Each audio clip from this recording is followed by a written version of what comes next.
Okay guys, welcome back. This week what we're doing is pulled chicken. So it's going to be a lot like the pulled pork we did last week. A little different method. We're going to be doing a spatchcock method on the chicken, and I'll show you how to do that. It's basically where you split it right up the back and open it up, then add your rub. Doing a few things a little differently this time. I had some lump charcoal I want to get rid of, Royal Oak lump charcoal. It's a little different, as you can see, than your regular Kingsford. It doesn't have any binders or anything in it. It's just natural. And then I accidentally picked this up. I thought I was getting B&B chunks to use in the Weber Smokey Mountain, but it turned out to be their competition logs. I don't cook in competitions, but they say this is made from lump charcoal, so it shouldn't have any binders or chemicals in it. So we'll see how it works out. We got the minion method set up in there. And then also today we're going to use a combination of woods again. We're going to be using apple wood for the chicken as well as maple wood. I kind of like combination smokes on that. I think it gives it a little more flavor. I do that on the pork, I do that with chicken, and I do that with beef sometimes too. But anyhow, so we're going to get started on that. Probably the most important thing we'll be doing is adding about 12 ounces of this to me about every 30 minutes. This is a Copperline Amber Ale from Carolina Brewery over in Chapel Hill. So this will be added every 35 minutes to an hour, depending on how the day's going, how the smoke's going, and it just makes it better all the way around. So thanks for joining in. We'll get this thing set up. The coals are just about ready to be added to the smoker, and we'll video all that, and hopefully you enjoy it. Okay guys, the coals are ready. As you can see, I got it set up in the minion method. That's probably more than I need for this amount of cook, but we'll just deal with it anyway. The water pan is set up. You can see I got it foil lined again. I need to do a video on that seam so to show you how to do that to prevent it from getting nasty, but there's also a video on that I've done on cleaning it, so you might want to check that out. It shows a little bit of that as well. You see the wires coming out the side. I got the eye grill already prepped up and ready, and so let's go ahead and get these coals started.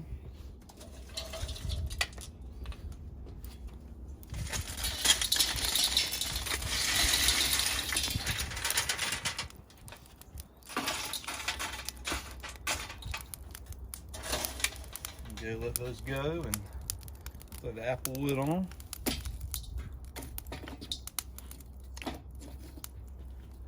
And then these maple chunks were a little small, so I got one big one, but we'll throw a couple of those smaller ones in here as well. Some people use less wood, some people use a straight up stick burner. That's about how I like it. It's all preference thing. As I told you in the original videos we did, this is not something that's overly complicated. There's a lot of wiggle room in this. You do it your way, figure out what you like, and that's the method you should use. So we're gonna let this get going for a minute, and then we'll add the rest of the smoker to it and get it set up for the cook. All right, this has been going for about 2 minutes, maybe just enough to kind of get the wood going. So we'll go ahead and add the barrel up there. I'll make sure that fits down in there nicely. Make sure all of your dampers on the bottom are open, and you can see we've already got some good smoke going out of there. And the next thing will be is we want to make sure that we come up to temperature. So on this, the cook temperature is going to be about 250 to 275, depending on how hot and how fast you want to cook it. I prefer the lower temps if I can get them. Usually more on the 250 side, sorry. So we got good smoke going. We'll let that keep up for just a second, and then we'll add the top. Actually, we're gonna go ahead and add the top, sorry. We'll go ahead and start getting that temperature up in there.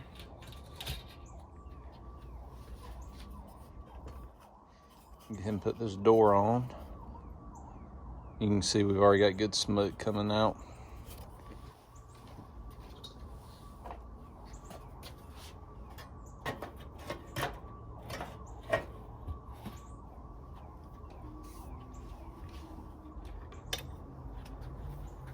And plug the eye grill in.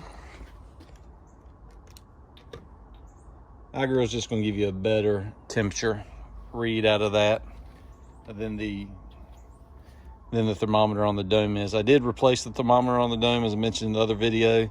It's $10. Last time I used it, it was within just a few degrees of what the eye grill 2 was. So it's not a bad thermometer for the money. Again, I prefer knowing what the temperature is at the grill level, not just at the dome. But anyway, we got good smoke rolling. We're already up to about 150 degrees. That'll come up for about another 5-10 minutes, and then we'll get the chicken put on. Okay guys, so we're going to do the spatchcock chicken. And again, that's just the method for how you prepare this and what you do. Because a lot of times on the smoker or grill, people will just sit it vertical like a beer can chicken or something like that. But I like the spatchcock method, especially for pulled chicken. It gives me a little better result on that. And also you see here, clean hand, dirty hand. Chicken, as we know, is kind of nasty and can cause a lot of health problems. You don't want salmonella. The chicken has been patted dry with a paper towel. Don't wash it because then you'll just splatter it all over your kitchen. So just pat it dry with a paper towel, get it on your cutting board, and make sure you're only using that cutting board for that, and then get rid of it.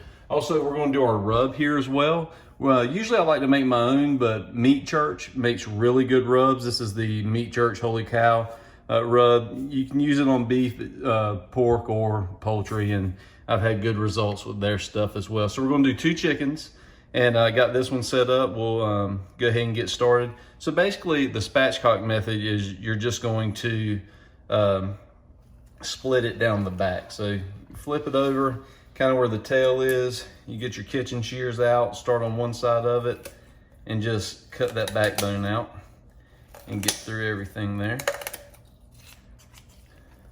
You kind of open it up, make sure you got everything open, then do the other side.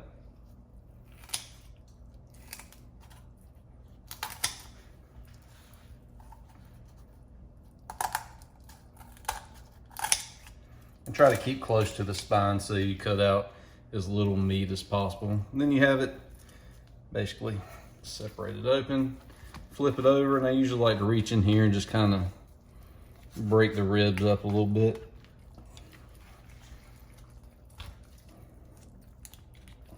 You can kind of feel them break under there. It's not very loud, but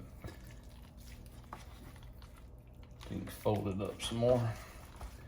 And there, and now you got your now you got it laid out and pretty flat, so that'll help you with the even cook. I'm gonna glove my other hand up because I want to get in here with both hands for just a minute. Make sure that that's all the way open like I want it. And then also I'm gonna pull the skin up, kind of get my hand in there so that it holds more of the rub when I put that on. So just kind of separating that skin out from the breast.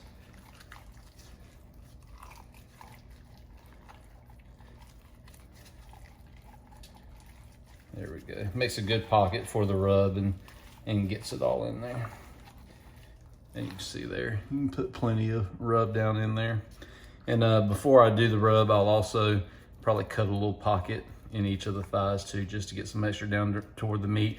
I'm not gonna keep the skin on once it's done. I'm just going to get rid of the skin. I'm not cooking at a heat high enough where it's gonna make it really crispy anyway. So let's go ahead and do a rub on this one.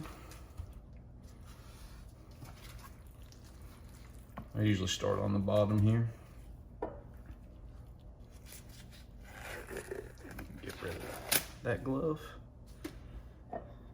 And just put a little olive oil in there. That just helps everything stick together. Grab the Meat Church rub and just back and forth.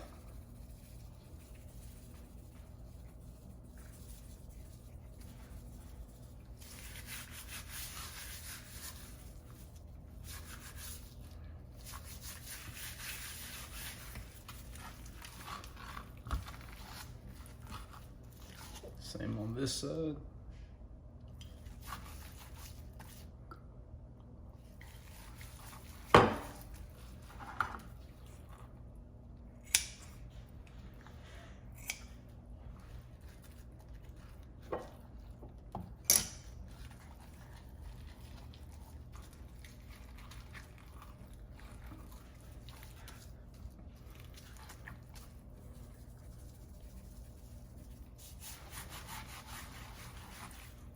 Really work that into the breast.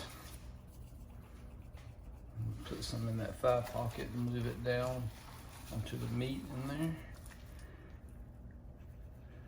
Make sure it all, it's where like flavor is going to come from.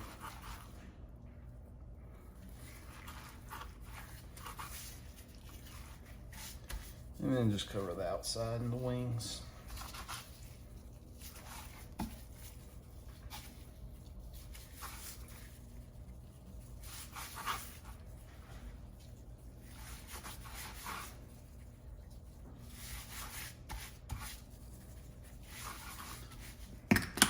All right, again, that's the meat church. This is the holy cow rub. And so basically now we got our spatchcock chicken ready. I'm gonna do the other one and then we'll get ready to put those on the smoker. But first they're gonna rest in the fridge for about 30 minutes, kind of let that rub absorb in and add to the flavor.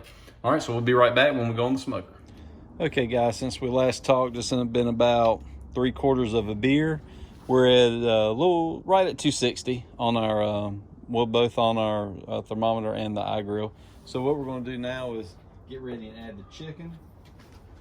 And before we do that, I'm gonna throw some gloves on. One thing I wanted to mention while I'm doing this, because I forgot to mention it earlier, was that we will be using the Eastern North Carolina vinegar sauce, because this is similar to, like I said, making that pulled pork. However, I'm also making an Alabama white sauce, and I'm gonna do a quick video on that as well to be included in here, so that one, you know how to make it, and two, we've got some downtime between this. So this is going to cook probably about 3 hours or so and then rest, because I have 2 chickens to go on. You can see they've been in the fridge. They're ready to go. They look good. So let's go ahead and get them on some smoke. And then next up, we're going to be doing our sauce. Let's go ahead and throw these on.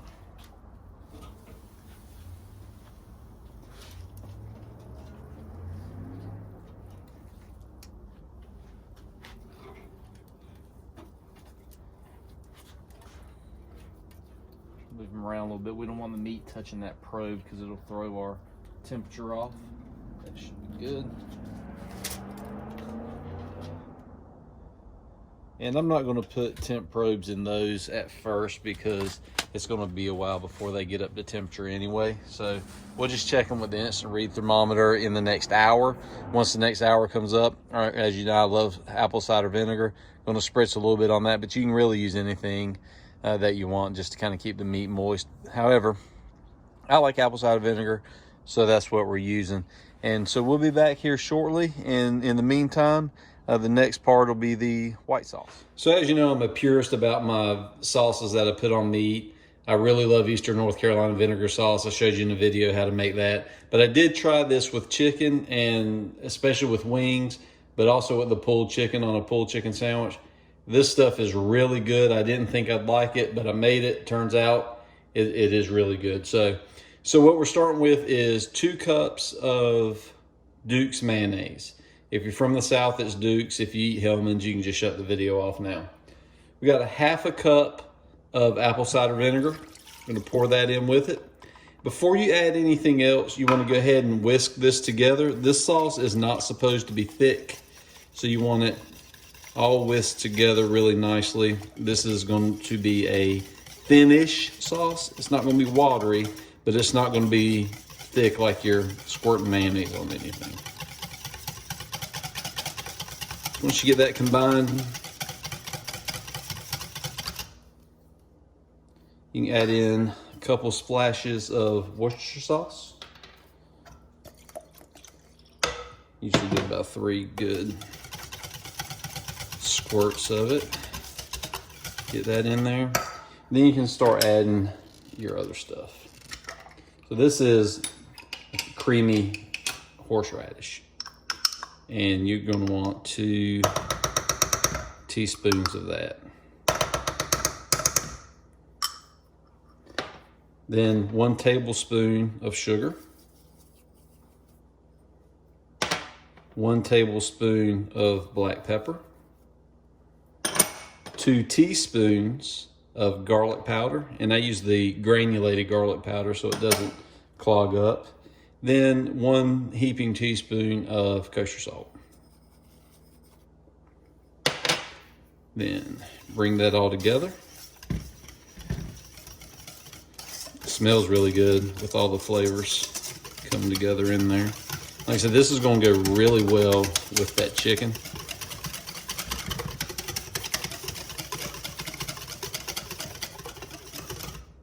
So look at it close. So you can see it's got texture, it's thick-ish, but it's not sticking to everything. And that's the way you want it. And it'll go good on pork. It'll go pretty much with anything. I love it. It's almost almost like a spicy ranch feel to it, but it's just a distinct flavor. You'll take this, I'm gonna put it in a bottle, and then for about 30 minutes, at least 30 minutes, it chills in the refrigerator. But at least 30 minutes. It doesn't matter how long you put it in there, but do at least 30 minutes on it, and you really like it, and we'll show it more to you later when we get the chicken done. All right, we're done with the first hour. It's been holding steady right at 261. Let's take a look at what we've got so far. It's coming along really well. I'm gonna go ahead and just give them a quick spray. Not a whole lot, just enough to keep them wet. And now that we're about an hour in, I'm gonna go ahead and put these probes in.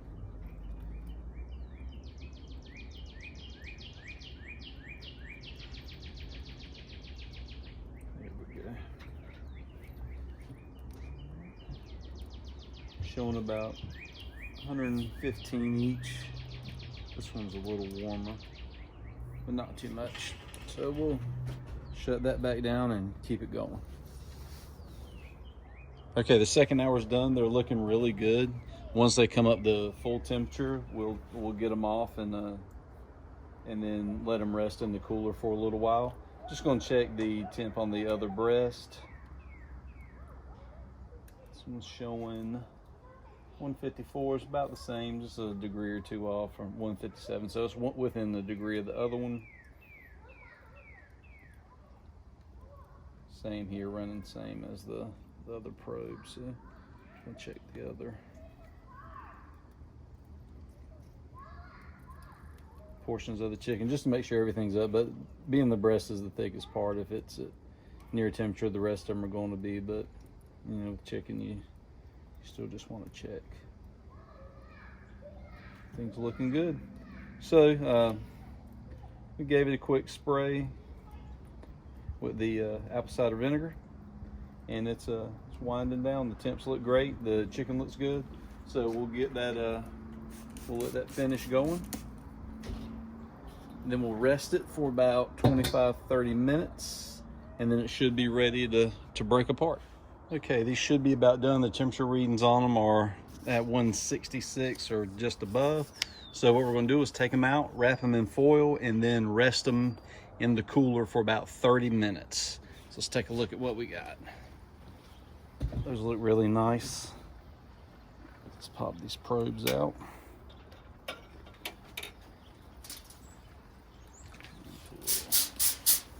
I always like to put a little spray of vinegar in there with it. Let's get that off there. Give it a good tight wrap.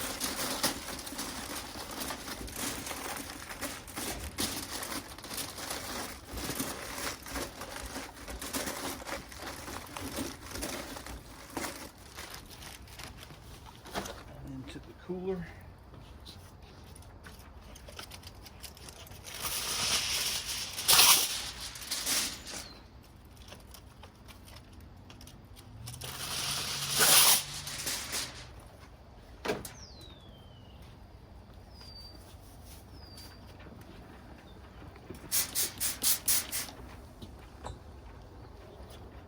This one in there.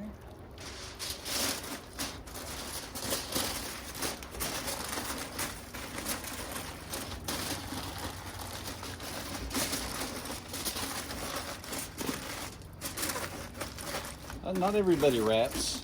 Some people just let it go as is. Okay, the chicken's been resting for about 30 minutes now. We're going to open it up and see what we got.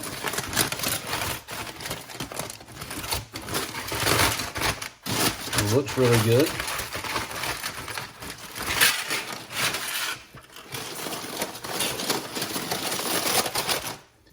Let's see how tender it is. And it comes right apart. It's really hot to the touch as well, but doesn't take a whole lot to pull the meat off. So it looks good. It's nice and clear and juicy inside, nice and white. We'll give it a taste and see how it is.